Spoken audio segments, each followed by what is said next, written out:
প্রিয় দর্শক, আসসালামু আলাইকুম রহমতুল্লাহি আবরকাতু। প্রিয় দর্শক, একটি ভাই আসছে, উনি জাদুখুদিতে আক্রান্ত। আসলে হাদিস কোরআনে আসলে কুফরির কথা উল্লেখ আছে এবং জাদুর কথা আছে। যাই হোক, এই জাতীয় সমস্যায় সে আক্রান্ত হয়েছে। তো ভাই খুব সুন্দর চেহারা ছিল, এখনও চেহারাটা মোটামুটি আছে। তো উনি দিন দিন শুকায় যাচ্ছে। ওনার মনের ভিতর শারীরিক মানসিকভাবে ভালো লাগে না, অশান্তি অস্থিরতা সব মিলে সে শারীরিকভাবে দিন দিন একদম অবনতির পথে। তো যাই হোক, ভাইয়ের সাথে কথা বলবো। ভাই, আপনি কোথায় থেকে আসছেন এবং কি কি সমস্যা হচ্ছে আপনার? আমি আসছি হচ্ছে আপনার উল্লাপাড়া পার তেতুলিয়া থেকে। জি জি। আহ, আপনি আপনি কি সম- করেন কি এমনি? আমি একটা গার্মেন্টসে চাকরি করি। আচ্ছা। হ্যাঁ, আপনার কি সমস্যা হয়? সমস্যা ধরেন যে সবসময় মানে টেনশনের ভিতরে থাকি, তারপরে খুব পেরেশান লাগে। মানে আগে যেরকম কাজ করতাম এর সাথে হার্ড কাজ করতাম, কিন্তু মানে শরীর ঘামতো না। আর এখন ফ্যানের বাতাসের নিচে থাকলেও মানে শরীর টরীর ঘামে শেষ আচ্ছা এরকম।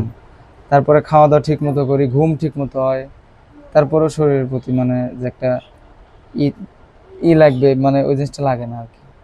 আচ্ছা। ঠিক মতো খাওয়া দাওয়া করার পরেও মানে শরীর উন্নতি ওরকমভাবে। নাই। আপনি আপনি কি দিন দিন শুকিয়ে যাচ্ছেন? হ্যাঁ, হ্যাঁ। আচ্ছা, দিন দিন শুকিয়ে যাচ্ছেন। আচ্ছা। আর মনের ভিতর ভালো লাগে না? না, না। কদিন ধরে এই সমস্যাগুলো হচ্ছে? এই তাও ধরেন যে ৩ মাসের মতো হবে। 3 মাসের মতো এরকম দিন দিন একদম অবনতি, হ্যাঁ, শরীর স্বাস্থ্য ধ্বংসের দিকে যাচ্ছে। হ্যাঁ। আচ্ছা। আচ্ছা, আমার এই সন্ধানটা কিভাবে পেলেন?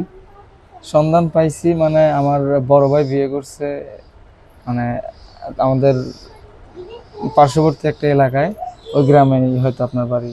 হুম হুম। সেই ক্ষেত্রে আপনার কাছে আসা হয়েছে আচ্ছা, আমার। মানে আপনার বড় ভাই আমাদের হ্যাঁ, গ্রামে বিয়ে করছে হ্যাঁ, আর কি। হ্যাঁ, আচ্ছা, সেই ভাবের মাধ্যমে আমার সন্ধানটা হ্যাঁ, পাইছেন হ্যাঁ। আর কি। আচ্ছা, যাই হোক, আপনার ওই ভাবির পরিবারে আমি 3টে রোগী চিকিৎসা করছি আলহামদুলিল্লাহ। যাই হোক, আমার চেষ্টা আল্লাহ তালা সুস্থ করছে।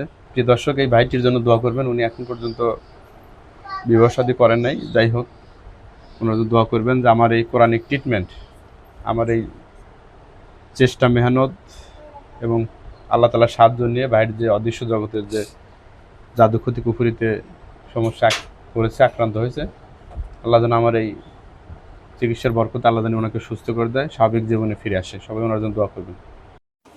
যাই হোক, প্রিয় দর্শক, আসলে দীর্ঘ সময় কাজ করা হয়েছে।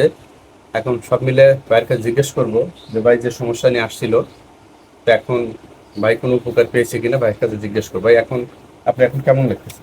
লাগতেছে, মানে খুব ভালো লাগতেছে। আগের চাইতে খুব ভালো লাগতেছে। আগে তো এরকম ফ্যানের নিচে থাকলেও মানুষ খুব ঘামায় যেত হচ্ছে। হুম। শরীর ঘামাইতো, হাত পা ঘামাইতো। দেহান মানে ফ্যানের বাতাস মানে যেরকম লাগলে পরে শরীর যদি একটু ভালো লাগে, এরকম লাগতেছে। আচ্ছা। অস্থিরতা এরকম এসব কিছু কি, ওই ওই বিষয়ে কি অবস্থা?